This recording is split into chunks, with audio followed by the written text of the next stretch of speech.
untuk memperbaiki sholat, kuncinya dua.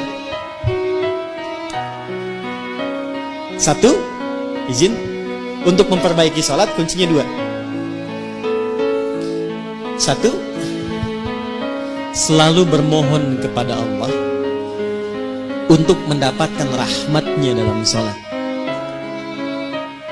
Saya ulang ya, selalu bermohon kepada Allah untuk mendapat rahmat Allah dalam sholat. Itu ada di Quran surah kedua Al-Baqarah ayat 45 sampai 46. Sudah? Saya merasakan sekarang jarang ada orang sholat dengan menggunakan rumus Quran itu. Yang penting sudah sholat gitu kan. Ya, ibu pernah nggak mengharap rahmat Allah sebelum sholat? Supaya dirahmati dalam sholat. Pernah nggak? Ya? Coba deh. Makanya ibu masuk masjid ya. Kalau masuk masjid itu doanya apa? Allahumma ftahli abwaaba. Ya Allah, mohon bukakan untukku pintu-pintu rahmatmu. Tuh ya, mau masuk udah diajari oleh Nabi. Jadi sebelum masuk masjid, saat langkah kaki kanan itu dilakukan, minta apa? Masjid fungsinya untuk apa yang pokok? Sholat. Jadi masuk masjid, fungsi yang pokok untuk sholat. Sebelum sholat minta lu rahmat Allah.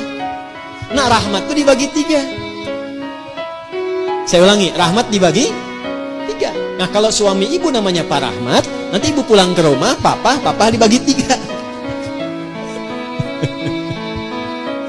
Udah, 1. Rahmat itu yang pertama solusi dari semua masalah hidup. Dah. Jadi kalau ibu sholatnya membawa motivasi itu, nanti kebawa enak sholatnya. Pas sujud ingat, dengan suami ada masalah tuh ingat, minta solusi. Nangis, selesai. Walaupun belum ada solusi, tapi hati tenang. Dan itu mengantarkan pada setengah solusi. Sudah? Yang kedua, pelan-pelan, ampunan dari dosa. Ampunan dari dosa. Nah, di antara fungsi sholat yang paling pokok itu menggugurkan dosa-dosa. Makanya Allah ingin dari pagi ke siang ada dosa, gugur dosanya. Dari siang ke sore ada dosa, gugur dosanya. Makanya ketika diwafatkan dosanya sudah hilang, tinggal pulang dalam keadaan bersih, digambarkan dengan kain kafan yang putih. Nah, itu fungsi sholat. Cuma apakah setiap orang sholat ada yang ingat dosa atau tidak, itu poinnya. Makanya tadi, kalau dia sholat mengingat maksiatnya, gugur maksiat, gak akan maksiat lagi. Gak akan maksiat lagi. Ya, dan banyak orang ketika sujud, itu justru pulangnya dalam keadaan mulia. Betapa banyak pelaku dosa besar, justru cara pulangnya itu lewat sholat.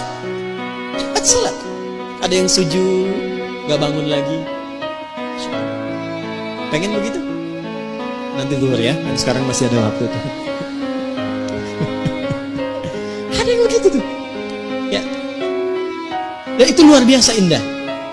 Ya, saya kan pernah cerita di sini juga kan. Ada seorang kakek, ini bukan ustadz bu. Saya ketemu orangnya. Itu orang sederhana, mungkin viral di langit tapi mungkin tak dikenal di dunia. Sederhana orangnya, nggak disebut kaya, biasa saja, pakai kaos, cuma jagain masjid, azan. Hari Kamis itu, ba'da asar sedang puasa sunnah loh, di masjid nunggu buka, cuman tiduran, merem melek tuh.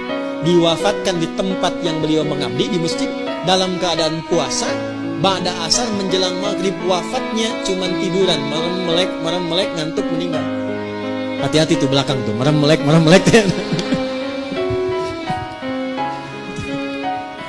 Dua. Yang ketiga, bagaimana caranya supaya saat sholat bisa mengingat ada kesalahan yang diampuni? Maka dibuka dengan bagian ketiga. Perhatikan bagian ketiga. Sudah? Yang pertama tadi apa? Solusi. Berarti jawaban dari doa kan? Yang kedua apa? Ampunan. Yang ketiga, rahmat itu dalam bentuk husnul khatimah. Bentuknya apa? Husnul khatimah. Kalau sudah bicara husnul khatimah artinya ingat wafat. Ingat apa? Karena itulah Nabi mengajarkan pada setiap imam saat akan mengimami, berbalik dulu kepada makmum menyampaikan kalimat ini. Para jamaah, kita akan sholat. Mohon hadirkan kehusyuan dan rasakan dalam sholat ini, mungkin ini sholat terakhir yang kita tunaikan dan boleh jadi kita akan wafat dalam sujud kita. Itu sunnah. Bahasa Arabnya sallu salatan muwadda. Jamaah, jadikan sholat ini sebagai sholat perpisahan kita untuk bertemu dengan Allah Subhanahu wa ta'ala. Pernah nggak merasakan begitu? Nah, makanya imam tidak harus pakai bahasa Arab, karena ini bahasa yang boleh disampaikan dengan bahasa Indonesia. Rapatkan saf, luruskan. Paham tidak? Istau, paham? Tidak. Makanya dijawab sudah tahu, gitu kan? Dah.